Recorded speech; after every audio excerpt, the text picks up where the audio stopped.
Hi, good morning, my dear student.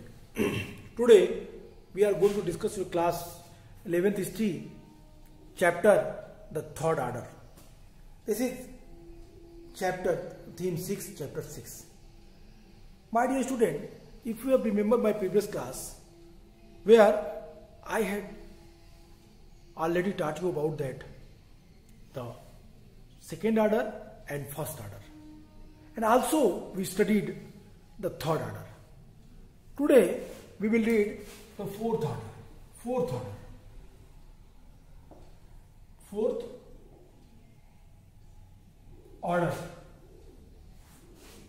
Okay, we are going to discuss the next topic, fourth order. It means towns and townspeople.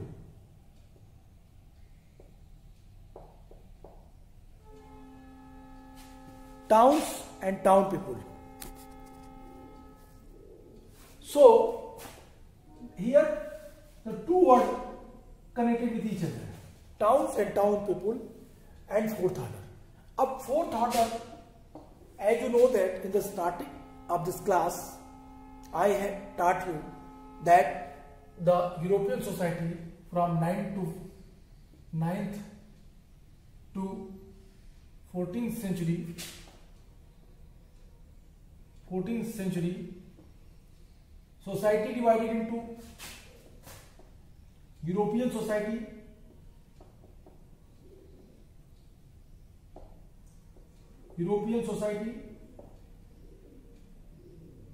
divided into three parts.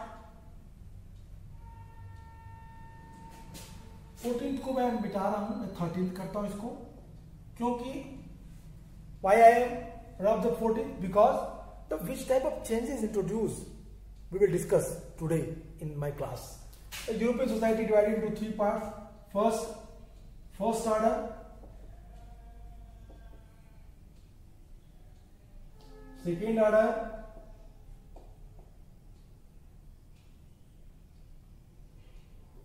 order, and third order.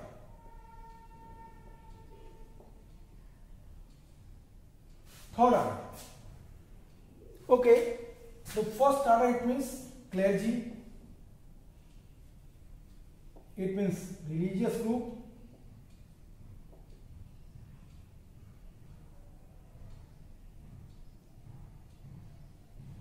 First order, it means religious group. Second order, it means elite class.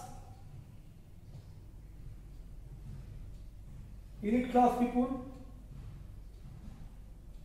lord, manor, and feudal. They were part of second order. And third order,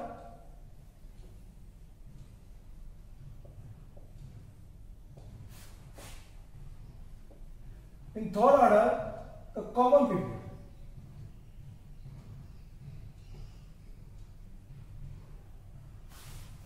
This was informed by me in my previous class. Today I also mentioned that. But it is the very strange matter. In third order, all the exploitation that was faced only the third order. Again and again I am saying. And the situation that has changed. When the situation changed, this was the 9th to 13th centuries condition. But when the 11th century,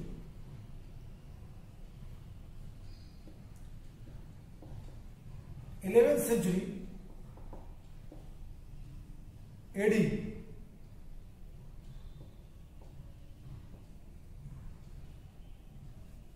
start the condition, European condition that was changed. Which type of condition changed? First, the environment.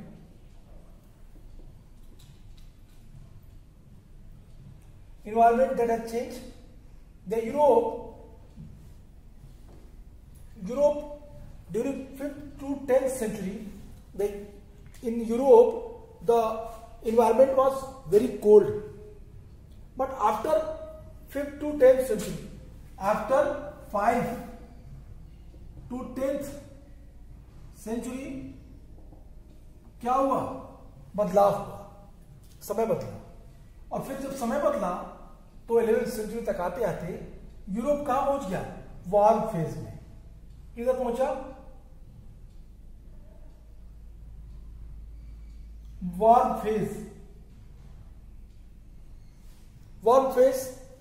Warm phase के आने से उत्पादन बढ़ा, surplus production हुआ, खेती के लिए किसानों को ज्यादा टाइम मिला और किसान समृद्ध हो गए। सेकेंड थिंग था चेंजिंग में land use technique. Land use technique actually in the European society before 10th century they divide their farming land into two parts. First part and the second part. First part they back it, they empty sometimes the first part farming land and second part they grow their seeds. कहने का sense ये है कि land use technology में भी बदलाव है। पहले वो अपने खेतों को दो पार्ट में बांटते थे। पहला पार्ट में वो खेती करते थे, दूसरे पार्ट को खाली रखते थे। फिर अगले साल जिसमें वो खेती किए होते थे, नेक्स्ट ईयर जो खाली जमीन थी उसमें खेती करते थे और खेती वाली जमीन को ब्लैंक करते थे, खाली रखते थे। But after 11th century they use is three land system। अब क्या हुआ थ्री लैंड सिस्टम में? इट मीन्स आई होप कि आपको थोड़ा सा थ्री लैंड सिस्टम, चलिए थोड़ा इधर बढ़ते हैं। इन लोगों ने जो थ्री लैंड सिस्टम शुरू की, इन्होंने लैंड को 3 पार्ट में डिवाइड कर दिया।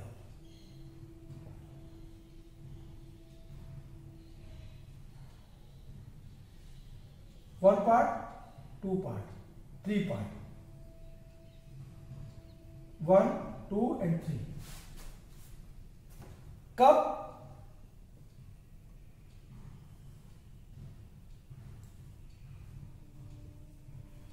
After 11th century। तो फार्मिंग लैंड में इन्होंने बदलाव कर दिया। तो ये 2 खेतों में काम करते थे, अपना फसल उगाते थे और एक खेत को ब्लैंक रख देते थे। तो यहां पे एक खेत जो ब्लैंक रहती थी इनकी, वो बाद में वो मर्ज करते थे, इंटरचेंज करते थे, rotate there land one by one. And here if you will see the both system, here 2 land system but here 3 land system. अब यहां पे एक खेत को ब्लैंक रखना, 2 खेतों में काम करना, स्पेस ज्यादा मिला। तो no doubt to say that अगर स्पेस ज्यादा मिलेगी तो प्रोडक्टिविटी ऑलरेडी इंक्रीज करेगी। What I am saying you that the European people, especially peasants, they change their condition, they change their technology, the land use also, environment also helped them, and the agriculture technology also, they what change। अब agriculture technology में उन्होंने क्या बदलाव किया? अब agriculture technology में अगर बात करें हम कि एग्रीकल्चर टेक्नोलॉजी में क्या बदलाव आए, तो एग्रीकल्चर टेक्नोलॉजी में उन लोगों ने सुधार किया। एग्रीकल्चर टेक्नोलॉजी में जो डेवलपमेंट चेंजेस आए वो ये थे कि agriculture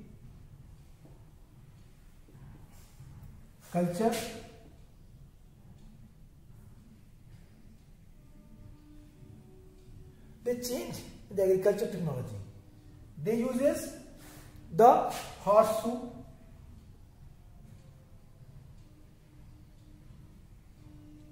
which was made by iron। अब इसके अलावा harness,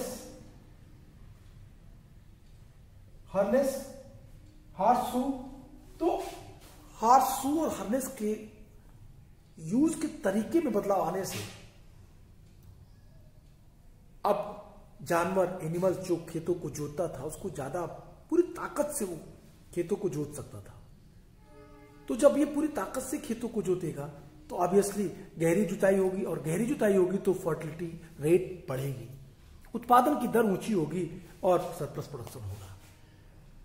I am focusing the particular things, if you point out that the surplus production, surplus production, surplus production. Due to the climatic change, the peasants have surplus production. Due to the land use, the peasants have surplus production. Due to the agriculture technology that was changed, result surplus production. This surplus production played very important role in which in the agriculture sector. Agriculture that was expanded on the widely, बड़े तेजी से बढ़ा, agriculture में तेजी से विस्तार हुआ, और that changes introduce the different type of what, एक लंबा बदलाव दिखा. कहते हैं factors, these are the factors who affecting the social and the economic relation. सामाजिक और आर्थिक नीतियों में बदलाव, सोशल एंड इकोनॉमिक रिलेशन में बदलाव है. और यह बदलाव जो फ्यूडल सिस्टम था उसको कमजोर करने के लिए काफी था. माय डियर स्टूडेंट, ये जो चीजें थी, जो बदलाव था, जो धीरे धीरे ये चेंजेस हो रहे थे, ये क्यों हुए? क्योंकि उस समय स्थितियां ऐसी थीं कि अब किसान या थर्ड ऑर्डर के लोग अपनी पुरानी अवस्था से ऊब चुके थे. They want change and it happened. हुआ, ये बदलाव आया. What we had seen, the new order that was emerge in European society by the 11th century. There is evidence of the several technological changes. Instead of the basic wooden plug, cultivators began using heavy iron-tipped plug and mold boards. These plug could dig much and the nutrients from the soil were better utilized. We also discussed this point. A harnessing animal. The harnessing animal to the plow improved the instead of the neck harness, the shoulder harness came into use. जो गर्दन में लगा के use खींचते थे वो लोग, अब वो गले में लगा के जगह उनकी जगह पीठ में लगा के खींचना शुरू कर दिए. Even I also inform you the horses shoe, घोड़ों के जो खूर थे वो, what happened, they were scratch, वो खराब हो जाते थे टाइम टू टाइम. बट क्या हुआ, व्हाट हैपेंड, कहता है कि पूरा का पूरा चेंज, पूरा का पूरा जो टेक्नोलॉजिकल बदलाव आए उससे परिस्थितियों में पूरी की पूरी चेंजेस दिखाई देती है. और कहते हैं there were also the change in the land use. Land use के बारे में हमने बात की. सेकेंड लैंड सिस्टम की जगह उन्होंने क्या किया, एक नया लैंड सिस्टम दिखाई देता है हमको, एक नई टेक्नोलॉजी दिखाई देती है वो जमीन को नए यूज करने में. मैंने आपसे कहा कि these are the also change into land use. The most revolutionary one was the switch from the 2 field to 3 field system. Switch from 2 field to 3 field system. तो एक को स्विच कर देते थे और फिर 2 फील्ड का यूज करते थे. Peasants could use a field 2 years out of 3 if they planted it with one crop in the autumn and different crop in spring. A year and a half later, that meant that farmers could break their belonging into 3 fields. They could plant one with wheat or rye in autumn for human consumptions. The second could be used in the spring to raise pea, bean and lentils for human use, and oats and the barley for the horses. The third field left follow. Each year they rotated the use among the three fields. In the amount of food production from each unit of land food availability. So that is the vast changes that was introduced in European society. Dear student, some of these technological changes cost a lot money, and peasants did not have enough money to set up the water mill and windmills. Therefore, the initiative was taken by the Lord, but peasants were able to take the initiative in many things, such as extending the arable land. They also switched to the three fields rotation of crops and set up small forge of smithness in the village, where iron tip plug and horseshoes were made and repaired cheaply. From the 11th century, the personal bond that had been basis of the feudalism were weakening because economic transaction were becoming more and more money based. Lord found it convenient to ask for rent in cash, not service, and cultivators were selling their crops for money instead of exchange them for other goods to traders, who would then take such goods to be sold in the towns. The increasing use of money began to influence price, when it became higher in times of poor harvest. In England, for instance, agriculture prices doubled between 1270 and 1320s. I hope you have remembered all these points. My dear student, मैंने इन सारी चीजों पे आपसे बातें की थी. I told you that which type of reformation that was introduced in the agriculture sector. Agriculture sector में किस तरह के रिफॉर्म हुए, किस तरह के कैसे बदलाव आए, और इन बदलाव का क्या मतलब था. अब आप इसको एक आसान शब्दों में समझिए.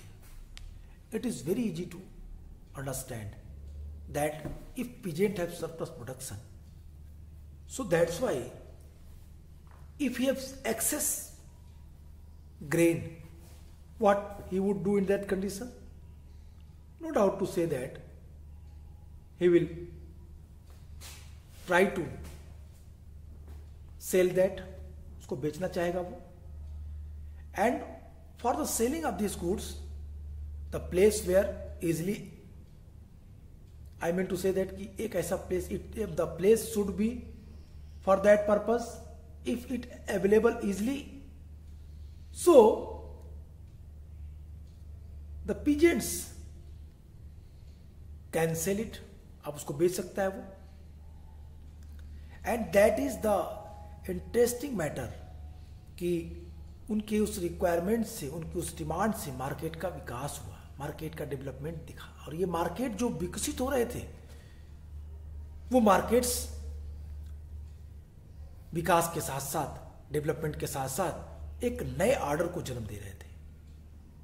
अब लॉर्ड भी ये नहीं चाहता था कि उसे काम ज्यादा चाहिए, क्योंकि Lord he also wanted that if the cash money that was paid by the rentiers, so there is no need for their work. If cash money is available, so there is no need for such type of other things. And it would very easy for the peasant also, because peasants cannot force that you have to give your services in my land. And if you will minutely observe, you will sincerely think about that कि ये चीजें अगर होंगी तो किसान क्या करेगा. किसान अपने खेतों में ज्यादा मेहनत करके उत्पादन अधिक करना चाहेगा लॉर्ड के खेतों में काम करने की तुलना में. क्यों? क्योंकि लॉर्ड के खेतों में काम करने से उसे कुछ नहीं मिलता, लेकिन यदि वो अपने खेतों में काम करे तो उसको बहुत कुछ मिल सकता है. तो ये जो सोच थी, दैट इज द थिंकिंग, ये जो विचार था, That is the revolutionary idea. That's why peasants did hard work in their farming land, except the Lord's land. Because if he know very well that if he did hard work in their field, if he would do hard work in their field, then the surplus production he harvest कटाई करेगा, and the surplus production change their life. Surplus production give them some opportunities. Surplus productions change their economical condition, and this surplus production is one of the best medium to change the whole European structure. तो अभी ये पूरा का पूरा structure surplus production पे जाके टिक जाता है. ये सरप्लस प्रोडक्शन अपने में यूनिक था, ये अपने में अपनी विशेष महत्ता वाला था. तो आप अगर इन चीजों को समझें जो मैं आपको बता रहा हूं, तो आप इजीली समझ सकते हैं कि ये सब जो घटनाएं हो रही हैं उन चीजों के पीछे एक और सिर्फ एक कारण है, वो है सरप्लस प्रोडक्शन, वो है द एक्सपेंशन इन एग्रीकल्चर. ये एक्सपेंशन इन एग्रीकल्चर का अपना एक रोल है. ये एक्सपेंशन इन एग्रीकल्चर ने पूरा सिनेरियो चेंज कर दिया यूरोप का. I mean to say that the expansion in agriculture, that is the main reason to change the scenario of whole Europe. The Middle Europe. The society which was categorized in 3 parts, now it was categorized in 4 parts. The first order, second order, third order, and that was the 4th order. What we are going to read? Okay, the 4th order. I hope कि you understood. आप इसको you will easily, आप इन चीजों को आसानी से समझ गए होंगे जिन चीजों पे हमने बात की, किस तरीके से 4th ऑर्डर इमर्ज हुआ, किस तरीके से 4th ऑर्डर बढ़ा. आइए एक बार फिर मैं आपको रिपीट करता हूं कि जब टेक्नोलॉजी में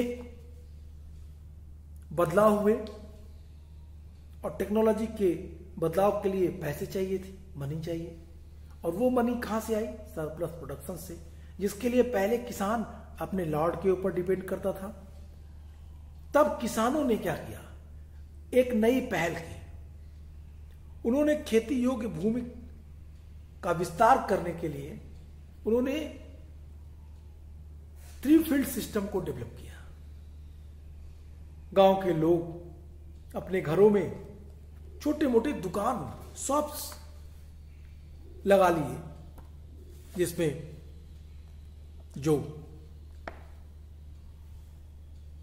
जो एक सबसे महत्वपूर्ण चीज थी कि अब जो किसान था वो अपने घरों में ही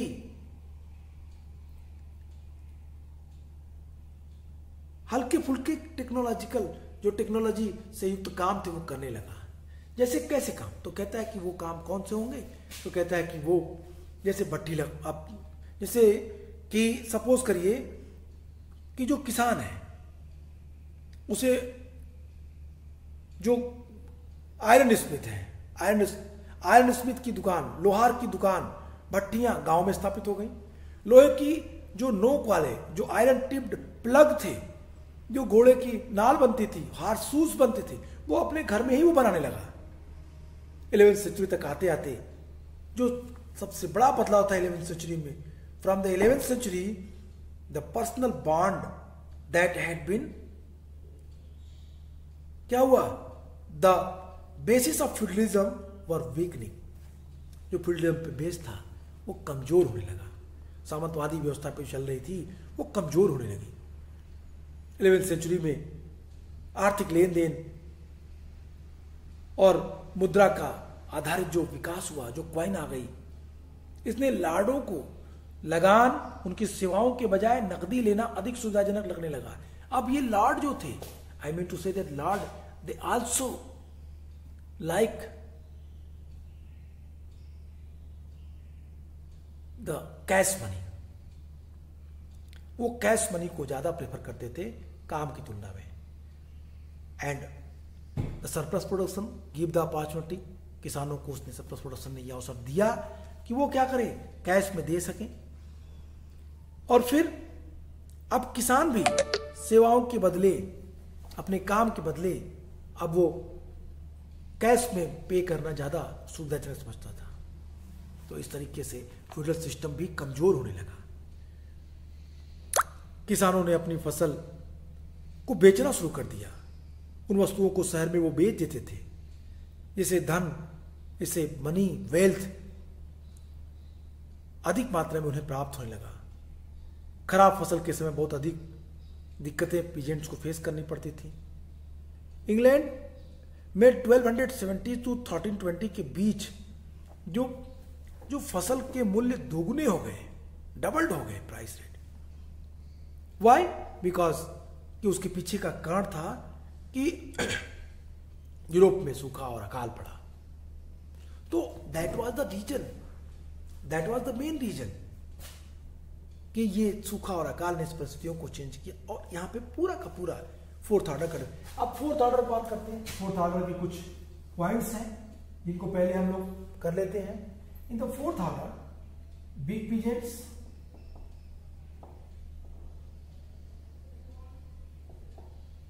big peasants, traders,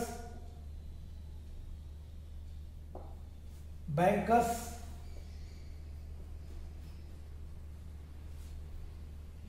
and big peasants, traders, bankers, and other person, the workers,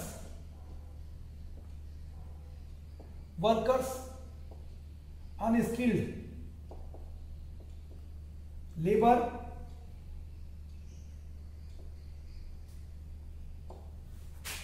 and serfs. They were part of this group. Shopkeeper also, you can mention it. Shopkeeper.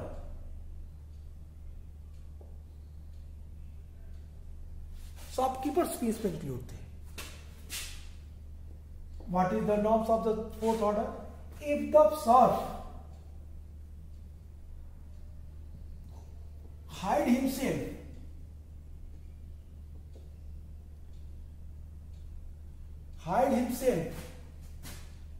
for their lords, या hide himself, at least hide himself कितने दिन तक? Hide himself 1 year, 1 day, 1 year, 1 day, he would be considered as a free man. He would be considered as a free man, एक free man के रूप में वो माना जाएगा। Why fourth order emerge? Because it is the very important कि expansion in agriculture,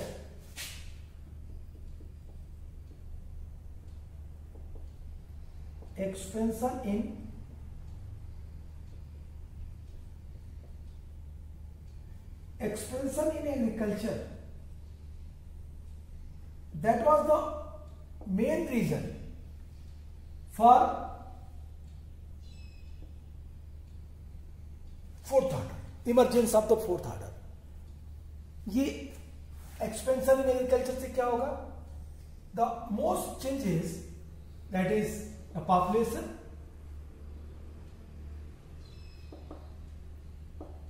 बदल जाएगी क्योंकि अफोर्डेबल हो जाएगा कंट्री खिलाने में। फिर इसके बाद फर्स्ट सेकेंड क्या होगा? पॉपुलेशन बढ़ने से टाउन बढ़ेंगे, नगरों का विकास होगा, और फिर इसके बाद देन आफ्टर ट्रेड डेवलप होगा। तो these were the changes. Why? Because the expansion in agriculture. और जब ये डेवलप होंगे तो no doubt to say that the new city